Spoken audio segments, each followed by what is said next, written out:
কইস রে ক? আব্বা আমি বিয়ে করব। কে রে, আমার বড় সালে পর্যন্ত বিয়ের কথা কয় না, আর তুই এই বয়সে বিয়ের কথা কইস না?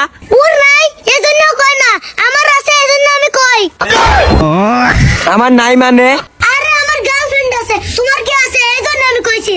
ও এই কথা তুই 10 বার করে ক। সেটের বাল, তোমার প্রেমিকা থাকুক আর যাই থাকুক, আমার বড় সাল তুই, তোমাকে আমি বিয়ে দেবো না নে। আচ্ছা ভাই তুমি বিয়ে করতে চাও না কে? তোমার জন্য আমি বিয়ে করে পারতেছি না। আরে ছোট, আমি তো বিয়ে কিসের লাগে করি না, আমার একটা সমস্যা আছে। আমি আগে থেকে জানতাম তোমার সমস্যা আছে। দেখছো আব্বা? কে রে বেটা, তোর আবার কি সমস্যা আছে?